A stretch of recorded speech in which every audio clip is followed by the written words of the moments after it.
Good evening. I'd like to call to order the meeting of the Select Board, May 19th, 2025, a little bit early. It's 6:45 p.m. I'm Diane Mahan, Chair. If I could ask everyone to my left, your right, to introduce themselves. Leonard Diggins. Steve DeCourcy. James Feeney, Town Manager. Michael Cunningham, Town Council. Ashley Marr, Board Administrator. Thank you. First order of business is to read the legislative provision for remote participation. Tonight's meeting is being conducted in a hybrid format consistent with provisions in state law for remote participation in public meetings. Before we begin, please note the following. This meeting is being conducted in the Select Board chambers and over Zoom. It is being recorded and simultaneously broadcasted on ACMi. People wishing to join the meeting by Zoom may find information on how to do so on the town's website. People participating either in person or by Zoom are reminded that you may be visible to others and that if you wish to participate, we ask you to provide your full name and place of residence in the interest of developing a record of the meeting. Both Zoom participants and persons watching on ACMi can follow the posted agenda materials found on the town's website. Specifically, click under Select Board Agendas and Minutes page. If technical difficulties sever the remote connection to one or more participants, and efforts to reconnect within a reasonable period of time fail, the in-person meeting will continue at the discretion of the chair, that's me, provided that a quorum of the board is physically present.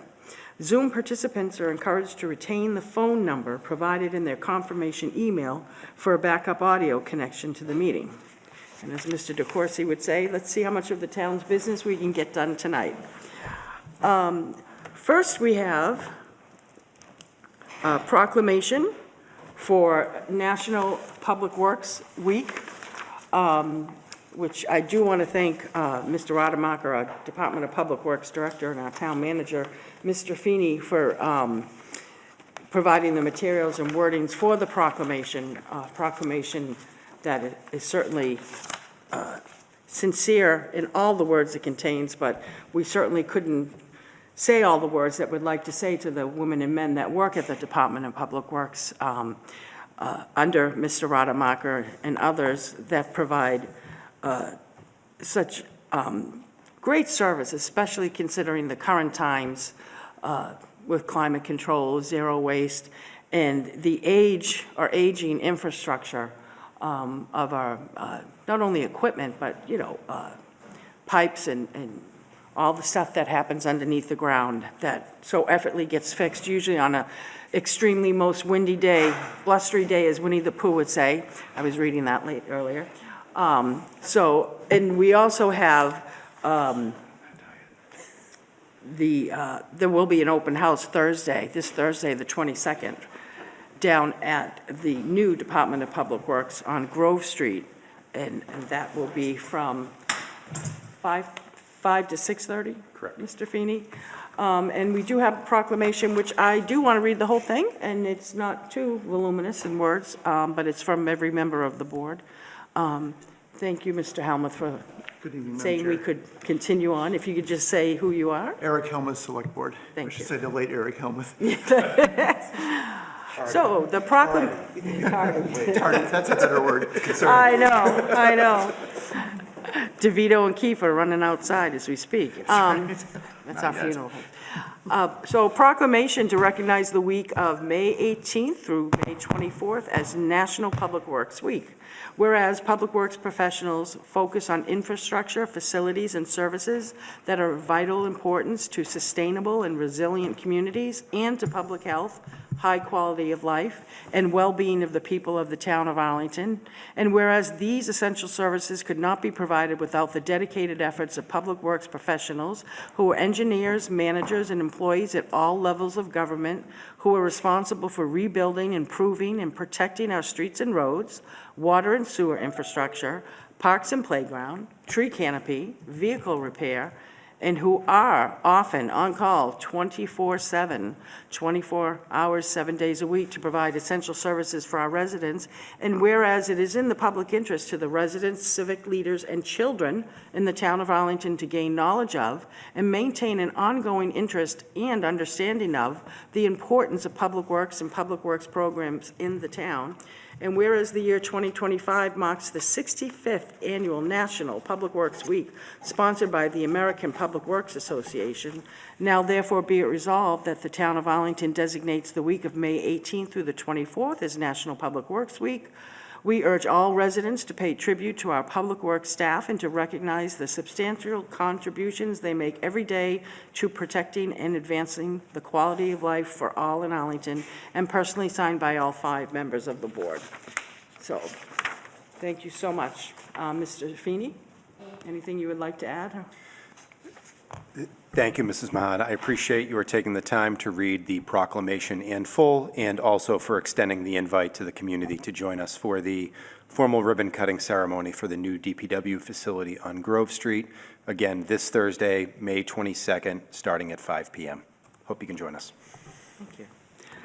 Next, we will go to our consent agenda, minutes of meetings April 28, 2025, May 2nd, 2025, a request for annual Greek festival, June 5th through June 8th, 2025, a 4-day special 1-day all alcohol license, a garage band on Saturday, June 21st, from 6 to 8 p.m. at Wyman Terrace, Stuart Aikida and Edward Blundell from the Arlington Commission on Arts and Culture, renewal outdoor dining and sidewalk cafe applications from TAT, 645 Mass Ave, an outdoor restaurant and retail permit application, sidewalk cafe, Makalu at 325A Mass Ave, as well as Vintage Tea and Cake, 677 Mass Ave. Request contractor drain layer license, Lopez Asphalt Company, Sandra Lopez, Methuen, Mass. MC Excavation, Douglas Cardoso, Dorchester, Mass. Vincent Moffett Excavation, Vincent Moffett Jr., Middleborough, Mass. Scott Top Pavings, John Scott Saugus, Mass.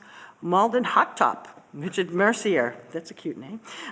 Tewksbury, Mass. Middlesex Asphalt Services, John Xavier, Southborough, Mass. Onyx Corporation, Brian Blackerby, Acton, Mass. RJV Construction, Brandon Rizzo, Westwood, Mass. I'm getting there.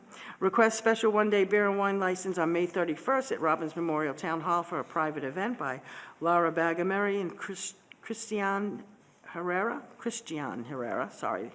Request special 1-day beer and wine license, May 31st at St. Camilla's Church for Fidelity House Appreciation Night by Frank Doherty, and a request special 1-day beer and wine license, May 25th at the Whittemore Robbins House for a private event, Adele Donegan.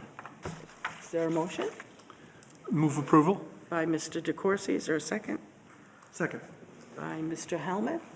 Any discussion? I know that the request for the annual Greek festival, that was something we had on the agenda before, and the vice chair and I, with the town manager, made the necessary inquiries, and I'm assuming everybody's great.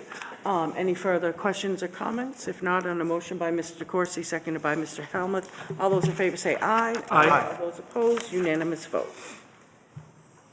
We go to licenses and permit.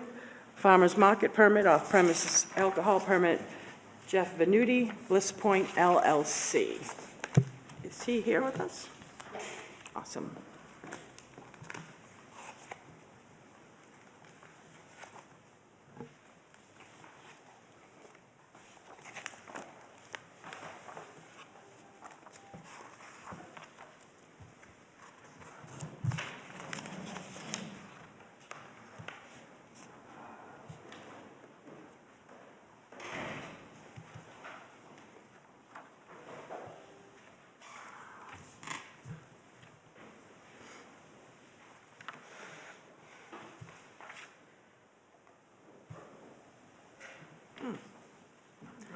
Not letting me go on. If you just want to unmute your mic and introduce yourself.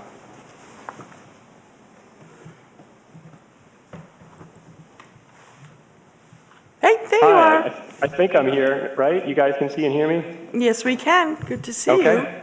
Hi, this is Jeff Venuti, owner of Bliss Point Meadery, and we will be a wine vendor at the farmers market this season. We have been a wine vendor, actually a mead vendor, alcohol made from honey, for the past 3 seasons, and we're looking forward to continuing to develop that relationship with the Arlington community again this year. Thank you. What say my colleagues? Mr. Diggins? I am happy to approve, make the motion to approve the participation, in the farmers market by this establishment. Is there a second? Second. By Mr. DeCoursey. I'd like to boast about how not only successful, but successful in terms of participations and the different offerings that I have nothing to do with, but that the farmer's market, that Mr. Venuti and Patsy Kramer and others bring to the town, and so many people look forward to it. It isn't June until the farmer's market opens, so we know June is fast approaching. Any further questions or comments for my colleagues? If not, on a motion by Mr. Diggins, seconded by Mr. DeCoursey, all those in favor say aye. Aye. Opposed? Unanimous vote. We now go to agenda item 13. Thank you, Sir. Thank you, Jeff, Mr. Venuti, for joining us. See you at the market. Oh, I think you froze. Automated curbside collection program, if I could invite Mr. Is it Pasek and Ms. DeRosa to come and join us from Waste Management. Welcome, good to see you. And if I could, I know that you all have been providing information in the town manager that we've been disseminating, first with the limitations of contract up for renewal and have to wait until everything is resolved and it's a go, and it seems like just about everything's resolved and it is a go. So I'd like to start with our town manager, Mr. Feeney.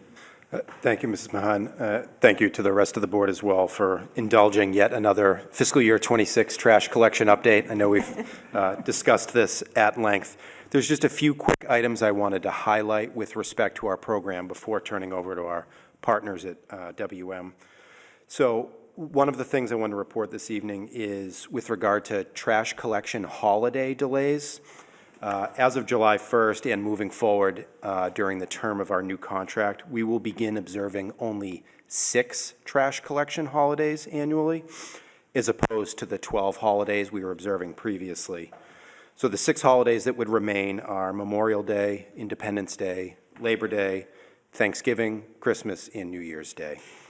So we certainly hope this will be a welcome change for those on the Friday route, as this means there will be half as many instances where trash collection will be delayed by 1 day, and therefore happening on a weekend in that part of town. Certainly operationally for both the hauler and the town, it will reduce some of the risk that we experience with the January and February holidays. When you already have a week that's delayed and you have any sort of snow event, there really is no window for catching up and sort of making it right within that week. So it'll reduce some risk on that front, and it'll bring sort of our program into alignment with the curbside collection program that serves roughly 2,500 households that also follow the 6 holiday collection schedule. So currently those households in those given weeks have 2 different collection days in their neighborhood. So that was one change that I wanted to note. And then with respect to the question of what to do with old bins and barrels, as we talked about before, we're going to continue to encourage residents to save their old receptacles and use them for yard waste. And Public Works has sort of yard trimming stickers available to affix to those barrels. For residents for who that is not feasible, we will also be collecting the bins at our reuse and recycling center on Ryder Street. That can be done via the regular appointment-based system, but we're also going to have 3 special collection events on consecutive Wednesday evenings in July, including July 2nd, July 9th, and July 14th from 4 p.m. to 8 p.m. You will not need an appointment, and those are drop-in, drop-off events. Of course, if the bins are still in good condition, we're going to try to find other applications they can be reused for, or they may even be rehomed to other interested residents who may want to use them for yard waste or some other purpose. And then for those bins and items that we collect and that are in poor condition or don't have an opportunity to be reused or rehomed, we would break them down and recycle the individual components, including the rigid plastic.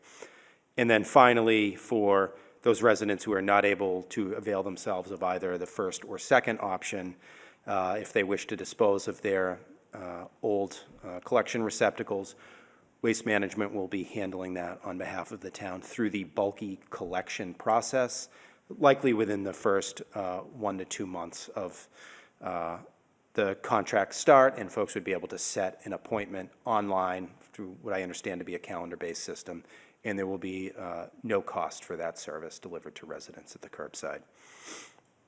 And then finally, one other thing we've been hearing about that, though I don't have firm details yet, I just wanted to let the board know that, you know, in conversations with the Department of Public Works, we have thought about how post-deployment of all of our toters, we would like to institute some sort of mechanism for households to, again, self-select to have their assigned toters returned to the town.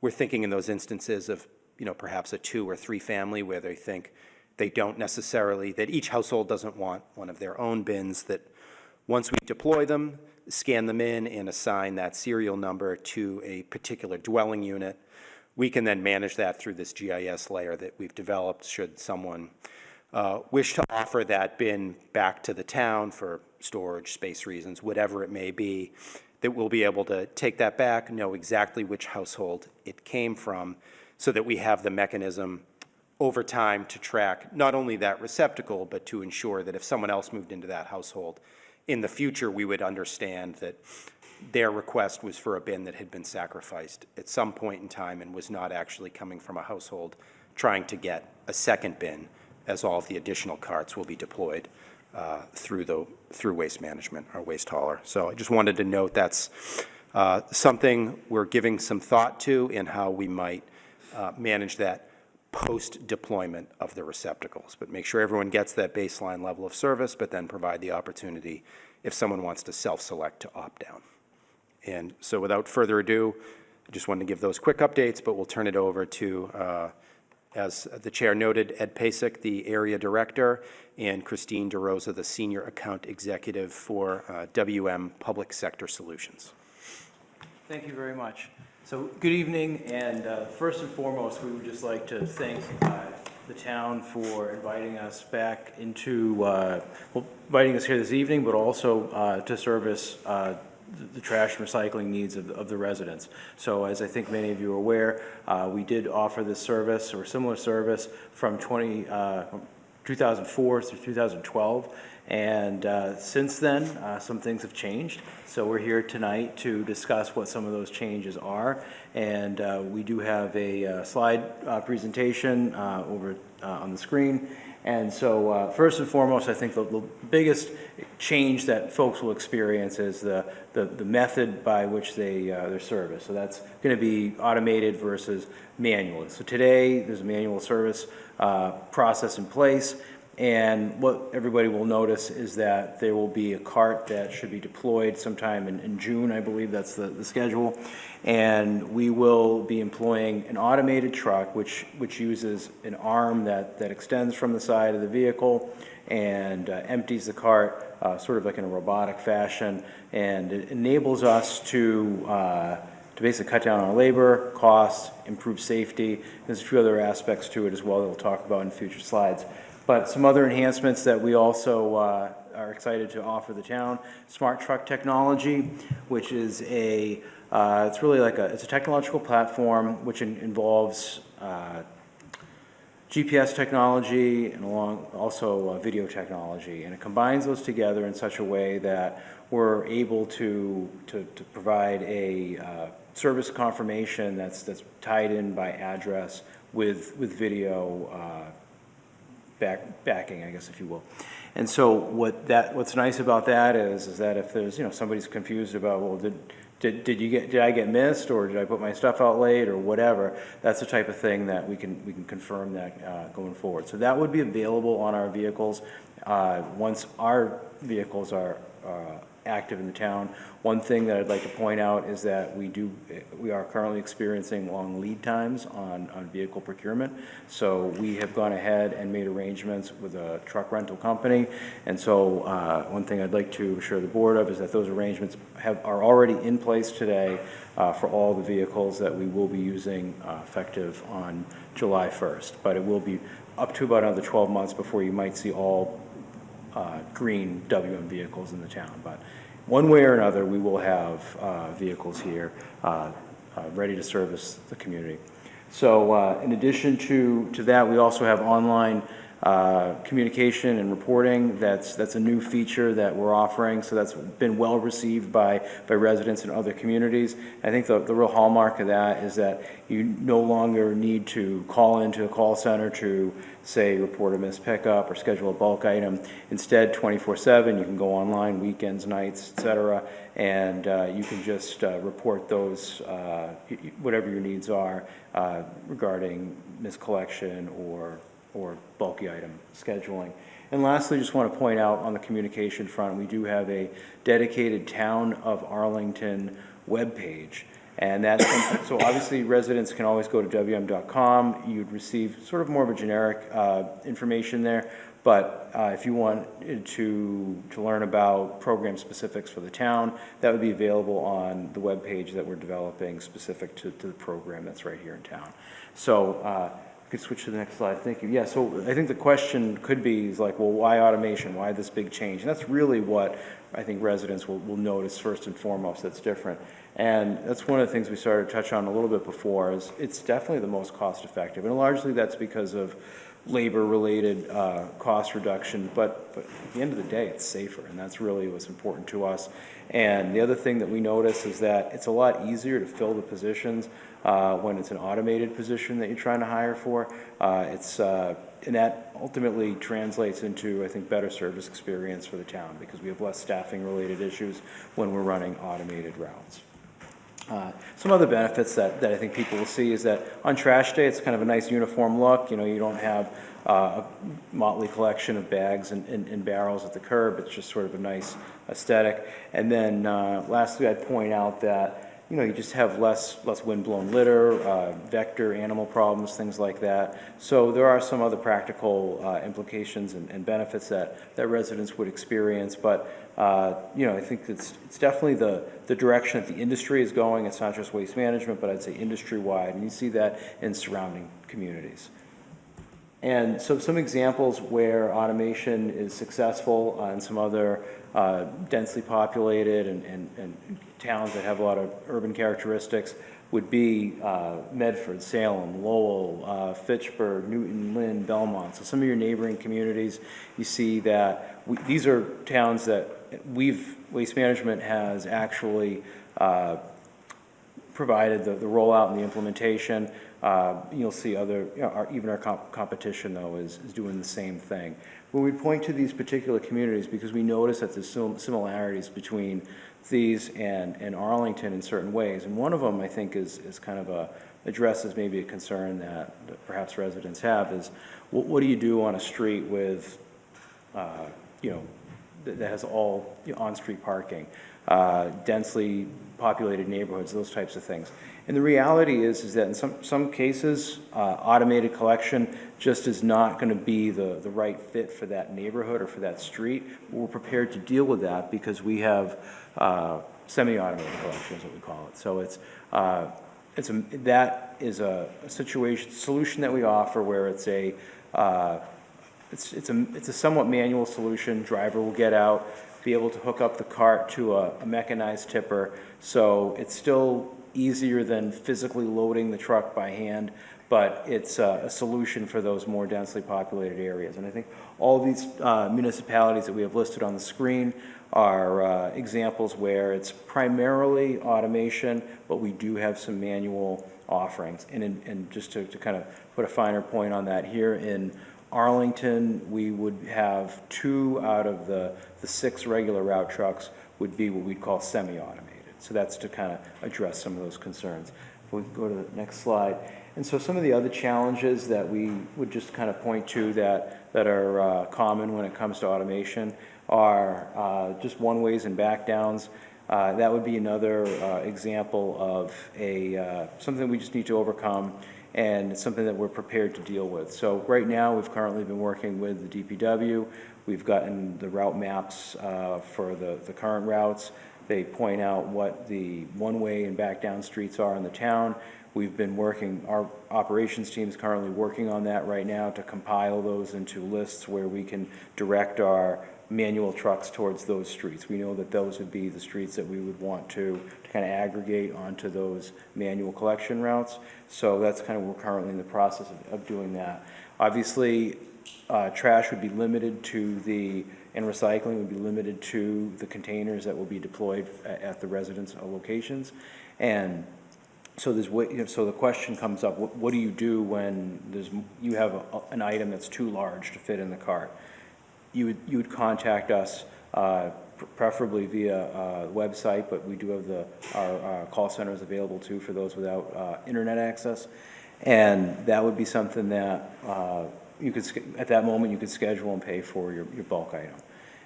If you have say a heavy week for trash, you have a party, barbecue, birthday, whatever, and you have a few extra bags, they don't fit in your cart, what do? The town is working with local retailers to have overflow bags available. They'd be available for purchase. Those would be the only items that would be allowed outside the cart. They'd be the authorized bags. In those cases, our driver would get out and collect those. So that would be a way to handle that. Now, if somebody has a situation where you regularly, let's say you have a large family, you know you're going to be exceeding the cart size on a regular basis, we would offer the opportunity to lease a second cart for the year, and that would be something that would be available. And it would be more cost effective than, say, using overflow bags every week, and certainly more convenient. So, and it's easier, I think it's best for all parties, certainly for the resident, but also for our employees as well. So I think that kind of addresses a lot of the common challenges that we see, and these are things that we've successfully navigated in many other communities. So lastly, we would just point to, we are available 24/7, so we have different methods that I've mentioned before. So certainly we would encourage residents to contact us when possible through the website. We think that's probably the most effective way to reach us.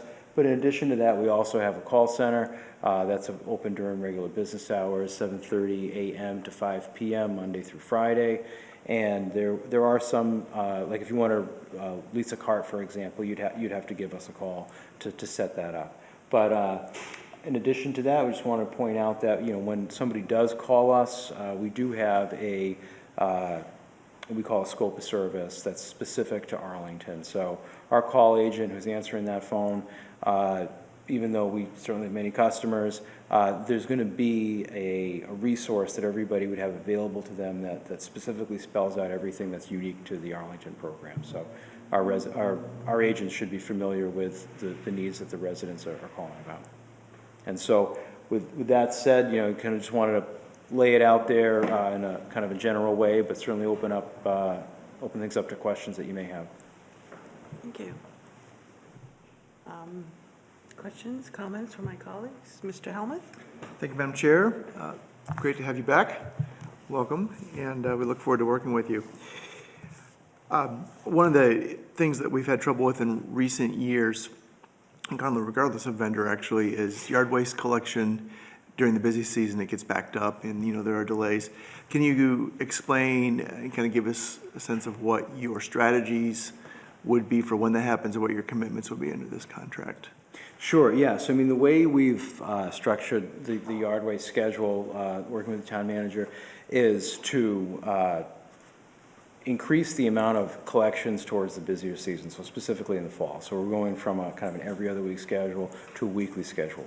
In addition to that, the way we've kind of allocated our resources is that we're scheduling additional trucks to work in the town during those busier weeks. So that's really the answer. And I would say that we would continue to work until the material's collected. If we run out of time that day, it might go into the next day, but we'd be committed to getting everything picked up by the end of the week.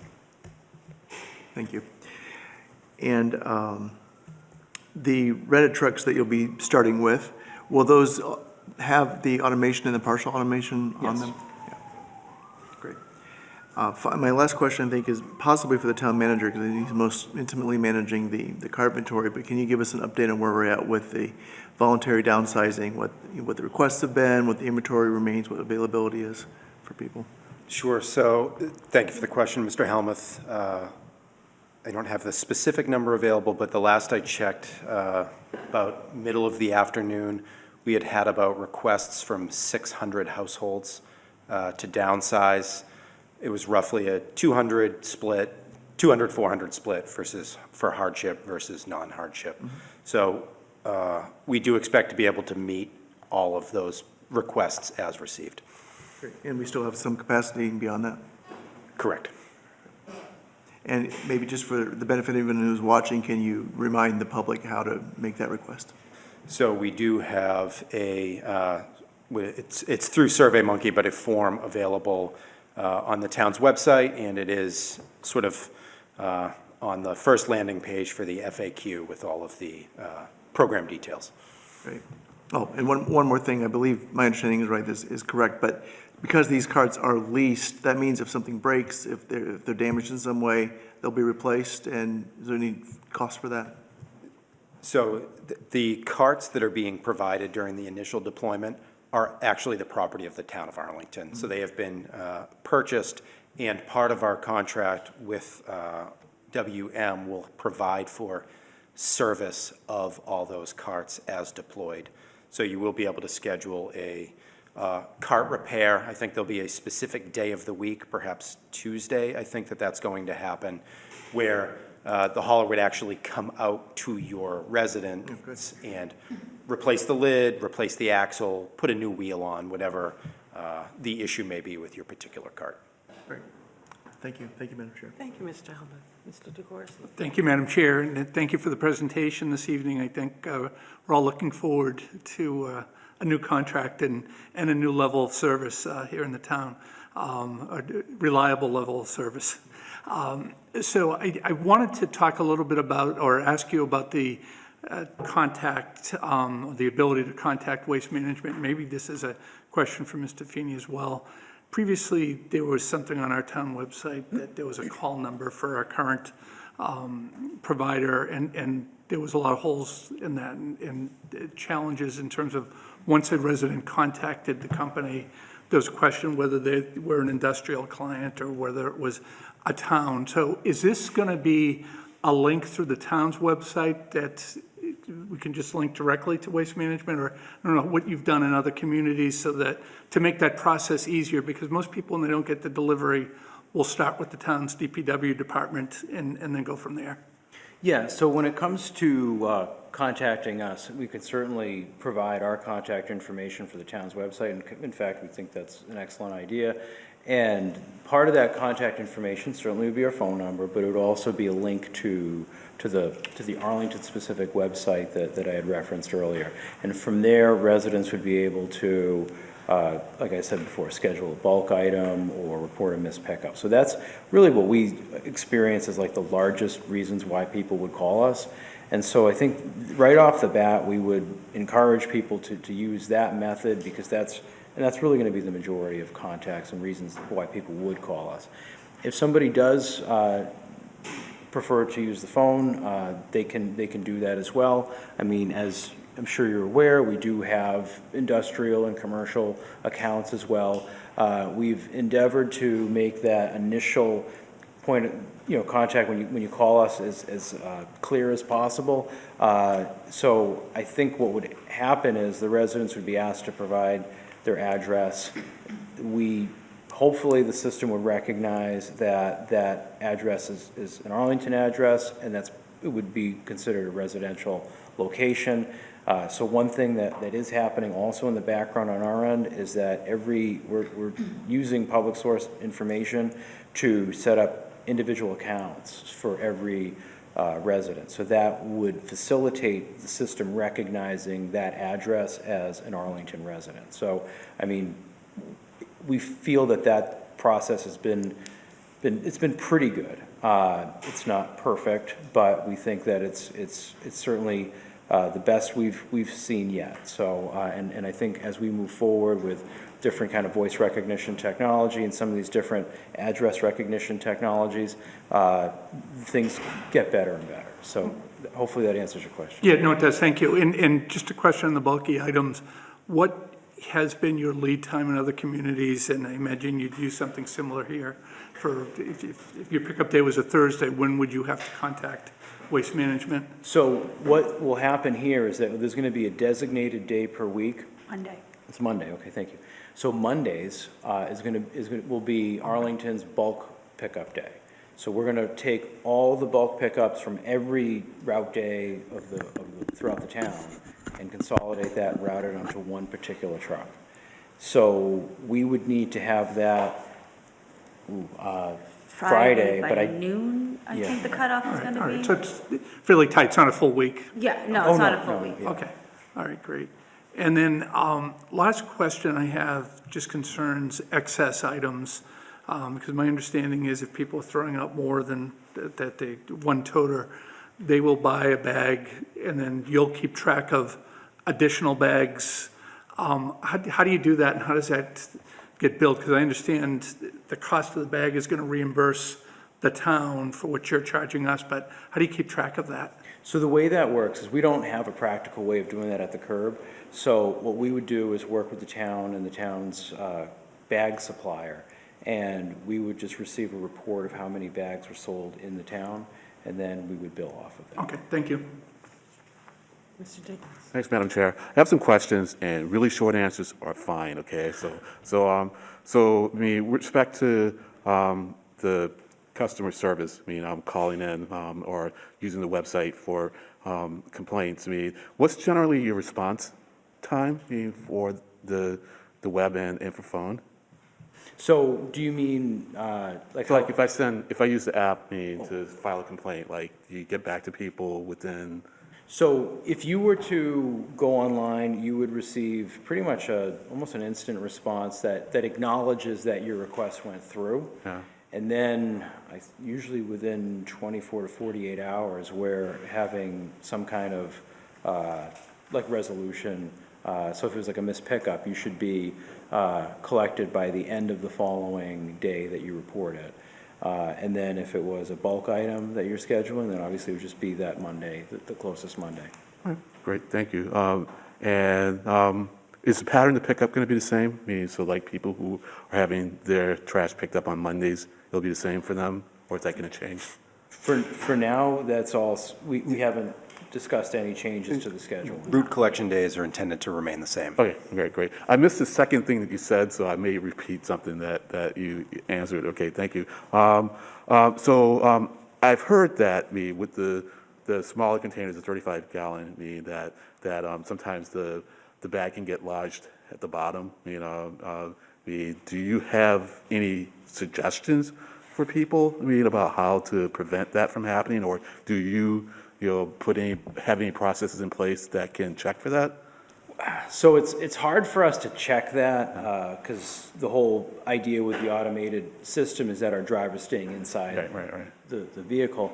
I guess really the thing is that if somebody's intending to use the 35-gallon cart, I think we would just say like anything. We would ask people to use it consistent with its intended purpose, and the intended purpose is to have less volume than the 64. So if somebody's in a situation where they know they're going to have high volume, then I would say then you should be using the 64-gallon cart, and I'd reserve the 35 for the people who truly aren't generating as much material. Okay, my sense is that people aren't trying to, I just think that sometimes the heavier stuff might end up on the bottom, and you put other stuff on top, and it just kind of gets jammed in there. And so my understanding is that it's kind of wide at the top but narrow at the bottom. So I was just wondering if you had any suggestions. So I hear you. Have you noticed any reduction in rodents from the use? When people make the change to using? I know that it's oftentimes suggested as a solution to that, Yeah. and I think just from a kind of common sense standpoint, it aligns with that. I don't personally have evidence or data to show, but I think I think what we would say is that you just don't see instances of like a bag that's set on the ground with rodents kind of nibbling at the bottom of it, like that goes away, so. And the last question is, especially if you've been involved in towns that have gone from what we currently have to your system, have you noticed any change in the volume of trash, over any given period of time? We have, that's an excellent question. And so that is actually kind of one of the hallmarks of the system, is that it tends to drive recycling rates. I think one of the things that we noticed was that Arlington was already a community that had high diversion rates, so lower trash, higher recycling, so you already were kind of well on that pathway. But I would expect that as this process is in place, you'll probably see a little bit of reduction in trash and a little bit of an increase in recycling. So the answer is yes, we do see that trend. And that, just one final clarification on that, and that is independent of the size of the container? Because one of the concerns here is that, we're going with the 64 versus 35s, and people are feeling, well, I'm hearing some sentiment that, if you're going for 35, it would encourage people to produce less trash. So are you noticing that reduction even with communities that are doing the 64s versus the 35s? Absolutely. Yeah, so we've seen that extensively. So what I would say is that the absolute most common program in existence when it comes to automation is a 64-gallon trash cart. And so that was the program that's kind of been rolled out in most places, and that's where we've seen the results that I've mentioned. I think what would happen, is this is sort of my opinion, but is that people are going to ultimately still have as much trash as they're going to have at a certain point. You can only kind of compress that so much and divert so much. And so my sense is that that would tend to lead towards more overflow bags, and then that becomes, kind of starts to defeat the purpose of having the automated system. So we encourage the 64-gallon, and that's based off of our experience at the curb. It's also based off of our experience with some municipalities who have gone to the 35-gallon. So I think if the town of Arlington is in a position to offer an option for a 64, then I think you're in good shape. All right, thanks. That's it. Thank you, Manager. Thank you. Just about all my questions have been asked.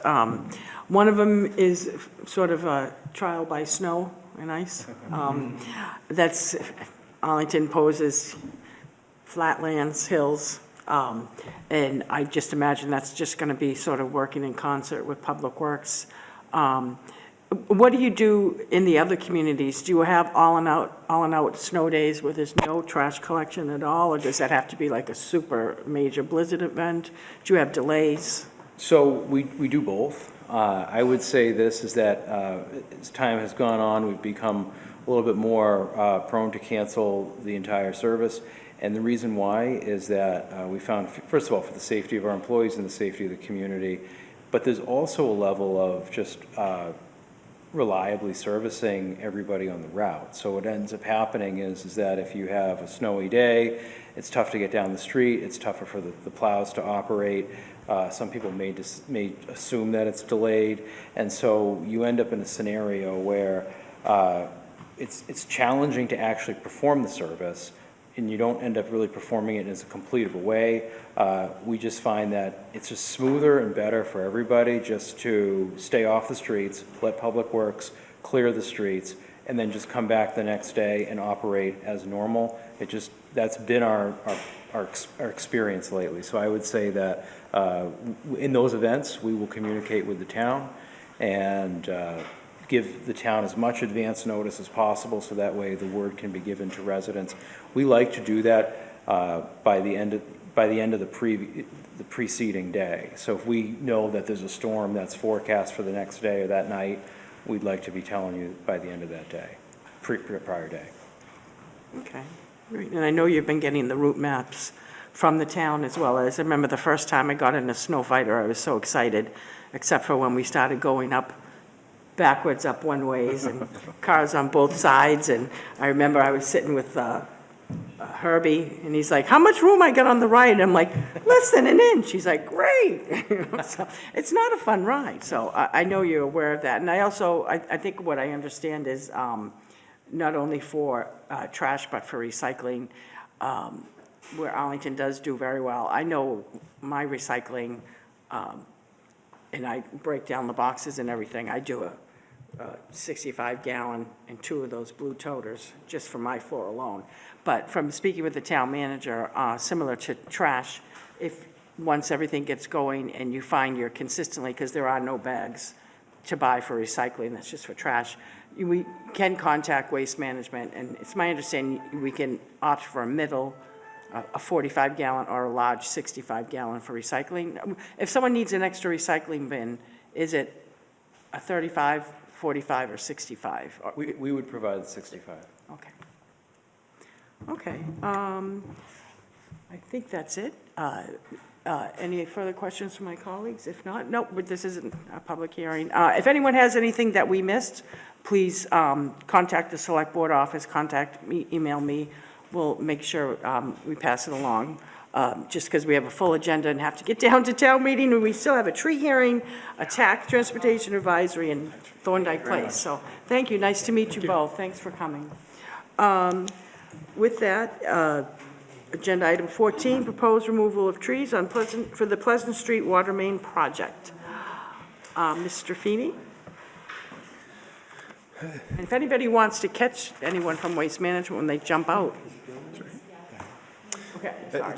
Thank you, Mrs. Mahan. I think we're going through the process now of promoting Town Engineer William Coppathorne to presenter so he can walk us through the request.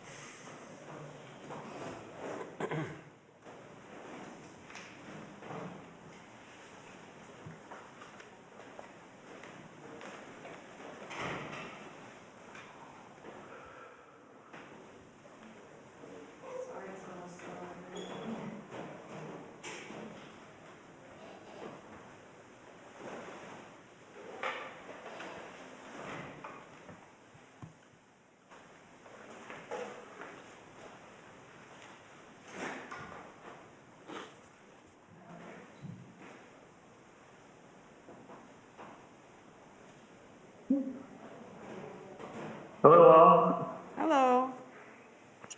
Good to see you. Hi, good to see you too. I apologize. I'm watching my 4-year-old son in the background, and I just, of course, he just needs something for a second. Could I come back in like 10 minutes? Could you go to a couple items and I could jump back? I really apologize. Well, it has to be 10 minutes because we have to get down to town meeting by 5 of 8. Okay. Okay, we'll It come could back be- to it you. could be You'll be at the 5, I mercy of the apologize. chair. Okay, we will now go to agenda item 15, the Transportation Advisory Committee TAC recommendations regarding Winter and Oxford Street. Do we have Mr. Stubbe or? There is somebody here, let me just Okay. let them know. Find your 4-year-old right now, please. John Asselinian will be joining the webinar. Excellent. And sorry if I said your name wrong. We almost have a quorum. Hello. Hi, good to see you. Volume says done. I have a 12-year-old, so she can take care of herself. Let me just, How did we do on your name? Did we butcher it? I didn't hear you say it. John Aslanian, 51 Tough Street, member of Transportation Advisory Committee. Thank you. Let me just pull up. I have just a brief slide to summarize. And I just sent the request. Is he able to share over Zoom? I made him a co-host, so you should be able to see. Share screen on the Yep, audio. yeah, it looks like it's active now. Sorry for speaking. Perfect. Trying to open Okay, the sentence. great. 6 minutes to load. Okay, so we had a variety of meetings and discussions over the past couple of years, really, now related to Winter and Oxford Streets, which is a major corridor between Mass Ave and Broadway. We can narrow it down for this evening's purposes to just 2 main actions, because the majority of things that were recommended in November have been taken up by various parts of the town and are in the process or have been implemented. So really there's 2 things that we should be looking at. The 2 recommendations for consideration today One is at the intersection of Oxford and Raleigh, which is a T intersection, where Raleigh is a two-way street without a center line, and Oxford is a one-way street. And it is, there have been complaints by neighbors that there is often, or sometimes there is a car that will go accidentally the wrong way, and there's nowhere to go until you get to Broadway. It's a very dangerous situation with the park and playgrounds there. So we're recommending that that a do not enter sign is placed, which would make it very clear when you're coming off of Raleigh that you would not be able to turn left onto Oxford. The signage is not clear at that intersection. And then the second recommendation, which is a little more complicated, but I have some images to show as well, is at the end of Winter Street, at the Winter Broadway intersection. On Broadway going eastbound towards Somerville, in front of the new construction at 80 Broadway, there is a significant lack of visibility for cars that are trying to enter into Broadway, which creates quite a clear and present hazard for cars and pedestrians, and bicyclists for that matter. So we're recommending that one space be eliminated from the parking with a do not park sign, which would allow for an angle to see oncoming traffic. When there is a car parked in this unmarked spot, it's impossible to see any oncoming traffic. So to summarize these is, again, Oxford and Raleigh intersection. In the image here, we have a do not enter sign that's been placed on the, can't remember which cardinal direction that is, but one do not enter sign, which makes it clear that you can't turn left there. And you would only be able to turn right. You can see above the stop sign, there is a one-way sign, but it's kind of in an odd location, and it's not it's not in a standard place where people would be looking. So that's the Oxford Raleigh one. And then the Winter Broadway, you can see in these three images, this is something that's been brought up ever since the start of the construction of the new building, that has a sort of like a first floor that sticks all the way out. And you can see the progression from when it was under construction to now, where it's impossible to see the oncoming traffic. You have to be out almost into Broadway in order to be able to see around it. And for reference, you can see that no other Broadway intersection of northbound traffic coming from Mass Ave, so any of the ladder streets that come from Mass Ave to Broadway, no other street on Broadway has this condition. So every other street has either like a chamfered edge, you can see it's sort of like a curved corner, so you have the visibility, or there's a significant residential setback. So there's no other road of traffic that goes from Mass Ave to Broadway that has the condition that Winter has. And so, which is why we're making this unique recommendation of eliminating one of the parking spots to allow for a little bit more visibility. We can't cut off part of the building at this point. So eliminating one of the parking spots makes the visibility acceptable in our opinion. And so those are the two recommendations, and happy to elaborate or answer any questions that anybody may have. Okay, thank you. Mr. Diggins?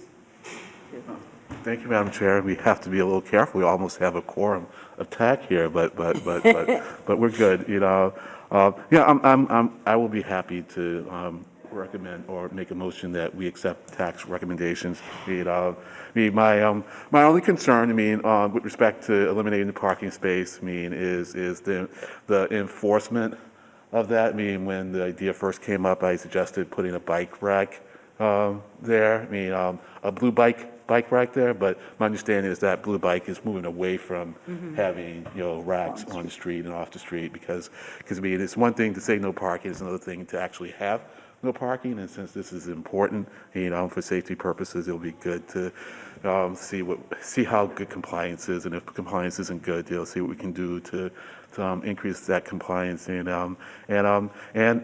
given that I certainly am in favor of these kinds of developments, it's something to keep in mind when we do other developments that have essentially zero setbacks. Because as we saw in one of the pictures, one of the pictures, there is the second from the left, on the top. It seems to have a zero setback also, but it's kind of curved.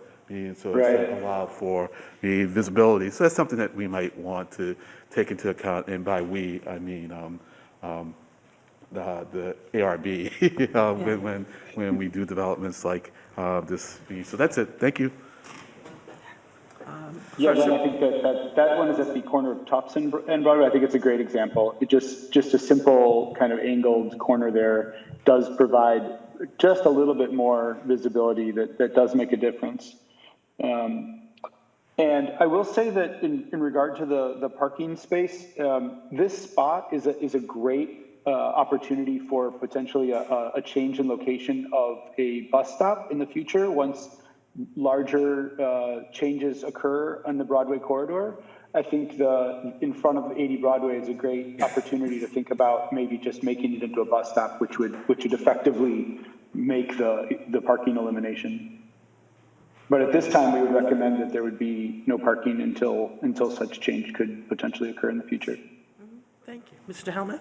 Thank you. I'll second the motion to approve both recommendations, and also make a request that the new slide deck here if you would send that to the board administrator so she could distribute that to the board. Normally, we have that in front of us in the computers, but I'd like to review that at my leisure. But I'm very happy to support this.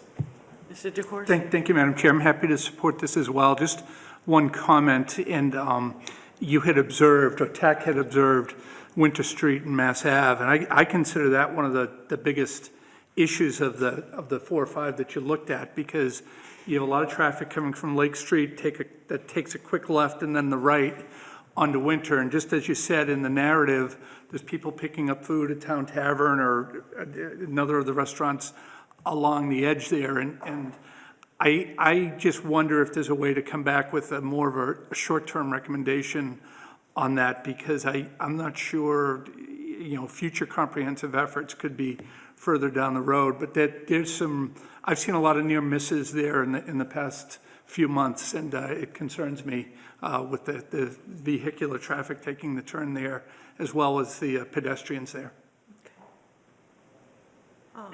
Yeah, just to comment on that, I think that's a great point.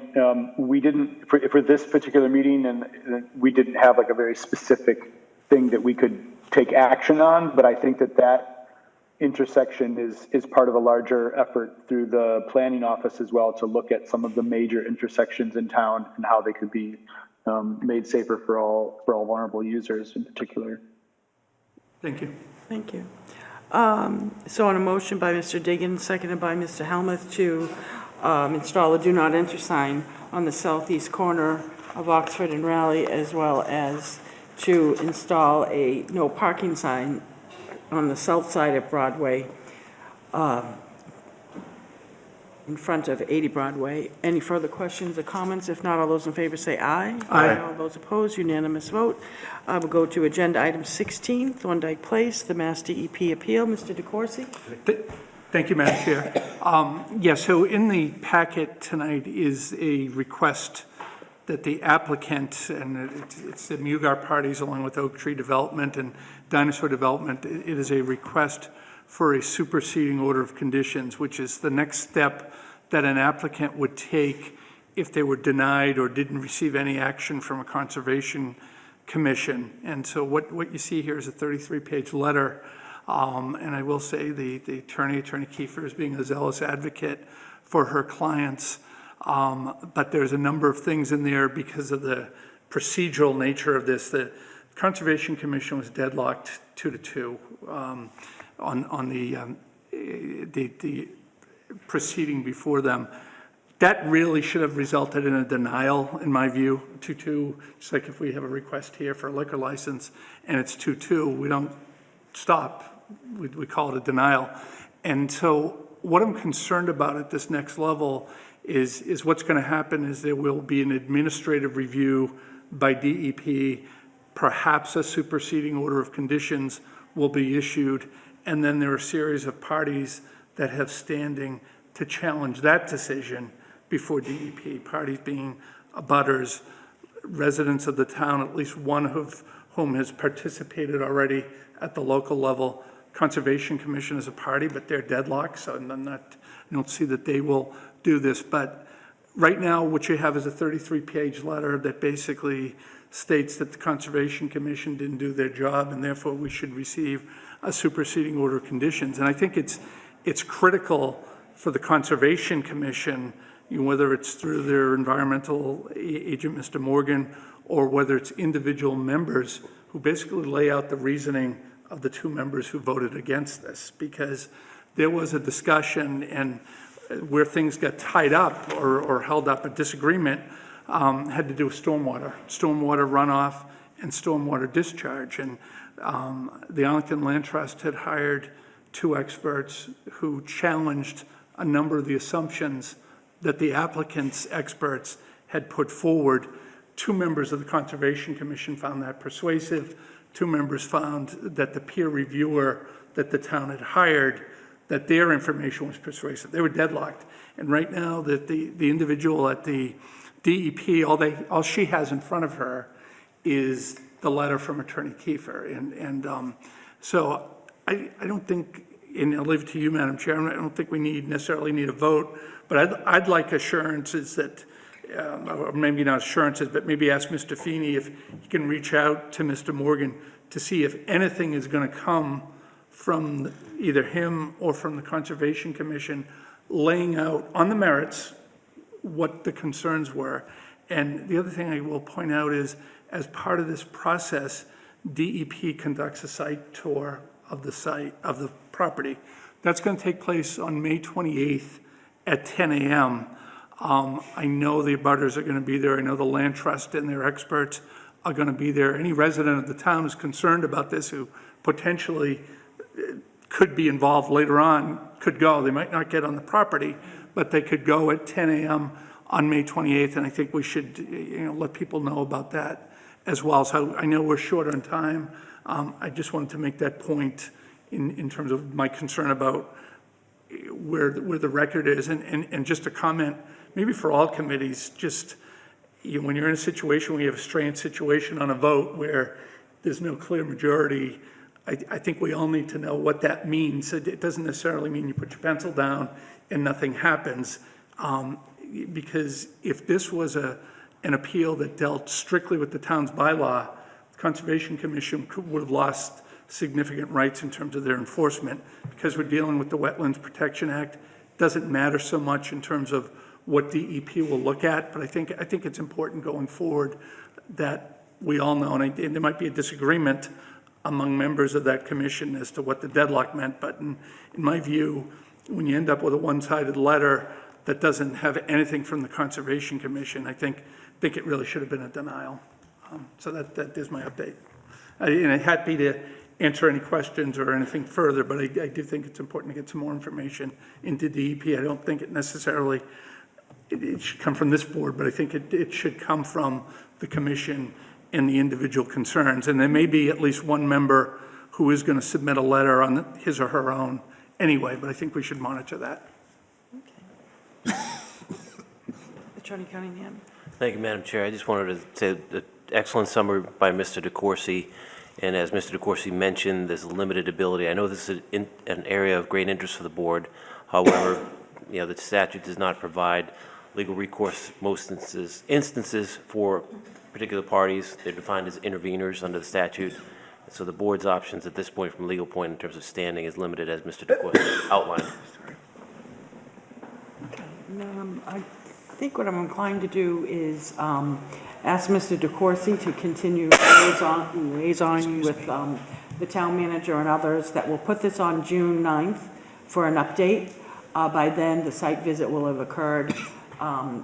If Mr. DeCoursey, you could follow up with the town manager about whether individually or collectively, well, if there's a response from the town, if it is from Conservation Commission, and if it is a collective or individual submission or something else, And then on June 9th, if there is any action the board can take or any recommendations from Mr. DeCoursey and Mr. Feeney, that would be appreciated.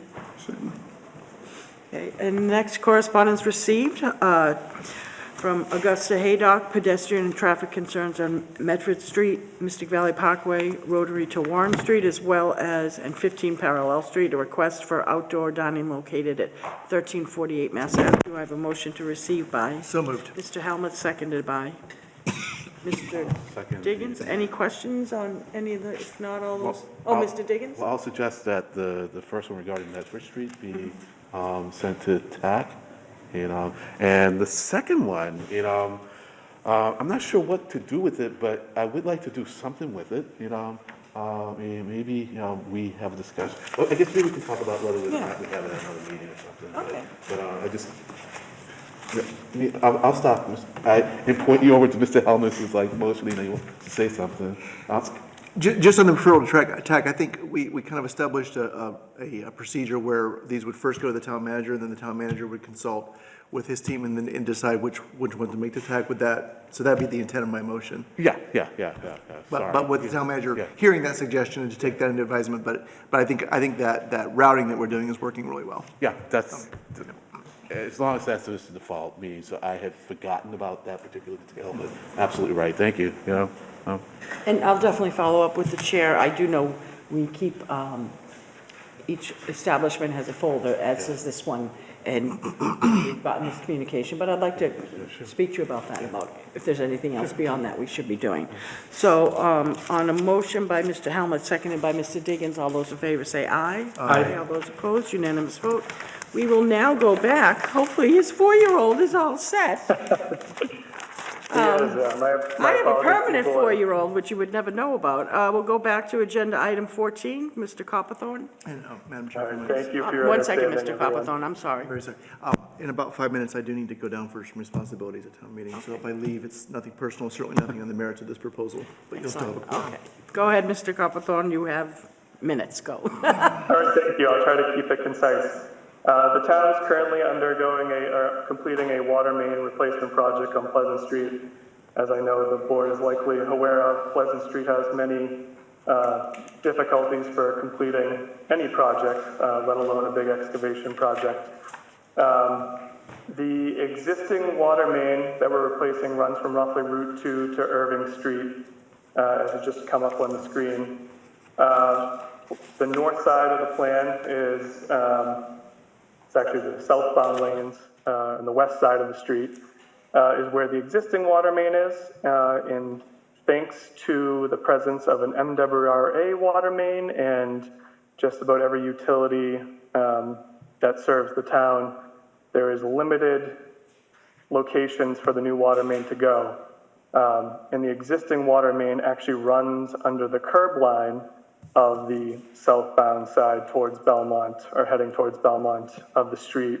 So portions of the existing water main are under curb, some is under sidewalk, and some is actually under the grass strip and the trees on that side of the street. So replacing it in its current location really isn't feasible without essentially clear cutting the entire west side of Pleasant Street. So with that, we asked our consultant to look for an alternate route, and they ended up shifting the proposed water main down to the bottom of the plan, which is the east side going northbound towards Arlington Center and towards Winchester. However, there are a couple locations where, just due to the utility conflicts, once again, the water main kind of has to jog into the sidewalk area, and that has brought us into conflict potentially with 3 existing street trees. They're located at 194 Pleasant Street, 170, and number 166, and are highlighted on this screen from left to right. Left is 190, the farthest right is 166. So the designer is concerned that we will be too close to these 3 trees in particular, and as such had called out for their removal and replacement as part of the contract bid. Now that we are actually out in the field, my goal is actually try to save at least 2 of these trees. The ones located at 194 in particular was the largest and the healthiest of the three. All three are pin oaks. So we've been working with our consultant to try to shift a little closer. We think we have some more room out into the street and away from the tree. But nonetheless, just in the event we encounter anything unexpected during the excavation work, we do ask for permission, should it be needed, to remove the three trees. And the tree in front of 166, in speaking with the tree warden, is not in the best shape anyway, so even if we can shift that out, we will probably still like to proceed with the removal and replacement of that tree, which again is the one furthest to the right, closest, just beyond Chapman Street. Okay. And that is kind of the summary of it. Yep. And now, I apologize to my colleagues. I did this because it did come in last minute, the request, but we squeezed it in the interest of keeping the project moving. It will not happen again. We'll have much more ample time. And I know you said, just for the effort of housekeeping before I take a motion on 194 Pleasant Street, 170, and you've been saying 166. We have 168, so I'm assuming what we have is incorrect, and it is 166. You know, it could be 166 or 168. My vision is not as good as it once was, so I'm trying to read off the plan in front of me as I go. Attorney Cunningham, is it okay if we go by, do we have to specifically say the spot? No, as long as it's designated on the map that is included in the materials with the agenda. And Madam Chair, we have a tree number as well. Okay, so we'll go by tree numbers. Okay, a motion, Tree number 19. yes, okay. Is there a motion from one of my colleagues, Mr. Helmuth? So I'd approve the removal if deemed necessary by the engineer of tree number 10, tree number 17, and tree number 19. Thank you, Mr. Helmuth. That resolves my 168, 166. Is there a second? Second, By Mr. Madam Chair, could I just DeCoursey? add something Yep. very quickly, I know, in the interest of time? And it says in the memo, the tree number 10, that efforts are going to be made to save that tree. If we could just make that part of the vote, that Yes, that's only fine. if it's necessary on tree 10, after best efforts. I'm amenable to that. And if Mr. Copperthorne could just let Ms. Marr know what the outcome of that tree is, just so we know. Absolutely. Any further discussions or comments? If not, on a motion by Mr. Helmuth, seconded by Mr. DeCoursey, all those in favor say aye. Aye. Aye, all those opposed, unanimous vote, and I don't think we need a motion because we took one that we're still in session until town meeting concludes, so see you downstairs. Thank you.